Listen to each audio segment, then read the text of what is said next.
welcome to the SoCal Yearbook Gal Education Series designed to inspire, encourage, support, and make your life easier. This week we are talking about proof corrections and how you could do that easily digitally. So before we get started with that though, this is the first week of December, the first full week of December. We're almost to winter break, so we have a lot to get done before you guys leave for break. So I want to talk really quickly about the yearbook production plan, what to do when. And under people connections, the very first one says portrait images should be delivered soon. Hopefully you guys already received your portrait images, but if you haven't received them or if you don't have the retakes in yet, then you should be getting those relatively soon. So make sure that the data format is all done correctly. Make sure that you have the yearbook CD or the yearbook images rather than the reference images that are meant for the office. And just make sure that all of the fields are correct with your photographer. Also, encourage your staff to stay the course, celebrate, praise, encourage. It has been a long couple of months already. And so make sure that you take care of your staff. Make sure that you're watching the morale. We've talked about this in an earlier video too, about just really keeping an eye on how people are feeling. And under organization and planning, it says plan group photo day in person or crowdsource virtually. So when you're working with teams and sports and clubs and all those different kinds of things that are going on, make sure that you get those group pictures. Again, do that near the beginning of the sport. As soon as you have the uniforms in, try to get those pictures immediately. Also, under editorial and photo, prepare all those images. If you need to retouch them, make sure that that's happening now. Make sure that those pictures go onto the pages the way that you want them to print. And check the incoming proofs. I want to talk about that in a second, but I want to talk about how you can do that quickly and easily.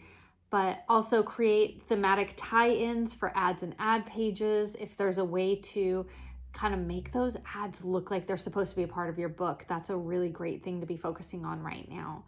And then staying focused on candid photography. We've talked about this before too. Remember, your job is to tell the story of the year.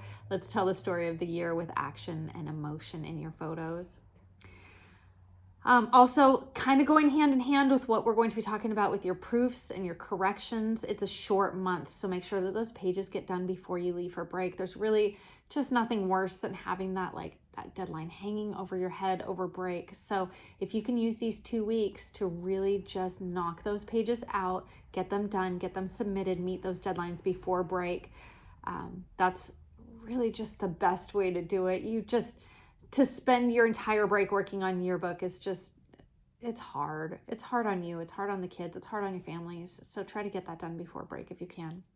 Under book and ad sales and promotions, check your book sale list, contact those non-buyers. If you have a list online, your online sales, you should have a list of all the people who purchased. Try to get in touch with the people who have not yet purchased and just do a final push. And you can say like, hey, this would be a really great Christmas present for your student.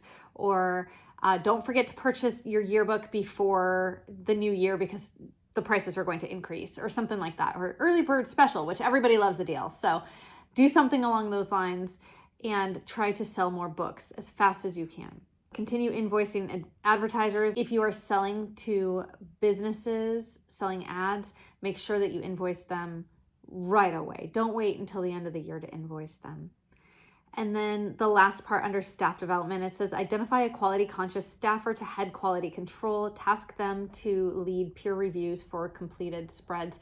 As soon as those spreads are done, really this tends to fall on the editor's laps, but as soon as those pages are done, have it go through a group of people so that they can make sure that everything is the way it's supposed to look. Make sure that it is in line with what your staff manual looks like, that it's in line with what your theme is supposed to look like, that kind of thing.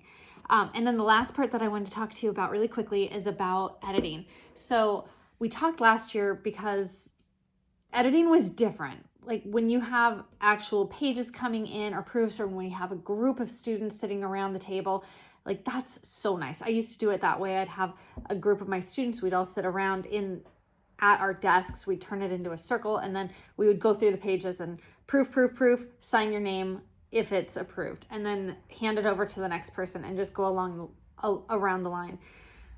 If you can't do that, another way that I found that's really cool, if you have the means to do this, is to try to do it digitally if you can. And if you don't have a tablet with a pen, then that's cool too. You can do it, just the kids can do that with their fingers on a tablet or with their phones. It's a little bit more difficult that way. You have to really zoom in, but it is definitely possible. But what I did in the past is I would go in and I have the page on the tablet, and then I just go into the editing feature, circle or get the red pen. And you could do this if you have multiple people proofing the same page. Definitely use different colors. You can change the colors up here. But I would go in there and just proof all of the text and make any corrections and just make it really, really clear. And then up at the top, I would write 4 corrections and then my initials. And the good thing about writing 4 corrections and the initials is that the students, once they've made those changes, they can go back and say, yes, I've made 1, 2, 3, 4 changes. And so that way, if they didn't notice that there was something up here in the caption, they'll look for it. They'll search a little bit harder and make sure that they got all of the corrections. So it's just a really nice way of making sure that you get everything and that all the edits that you want to have made actually get made. So anyway, I hope that helps. The proofing is just, it's so important to make sure that you proof those pages well, to make sure, again, to have a quality conscious staffer to head quality control. That's a great thing to do too. Make sure that your editors are meticulous with their editing and that like very, very few things slide through. And you're going to have errors in your book. There's no such thing as a perfect book, and be okay with that. Even if you guys work so hard, be okay with the fact that you're going to have errors in your book, but try not to have them. Make sure that the names are spelled correctly. That's a really huge pet peeve for a lot of people. Would be for me too. Make sure that the names are spelled correctly. Make sure that common spelling issues are resolved too. And that just, the more eyes are on your pages, the less mistakes are going to get through there. So anyway, good luck. It's December. You're so close to that finish line for the year, for the actual year. So enjoy these weeks. Take care of your staff. Take care of yourself. And I look forward to seeing you soon.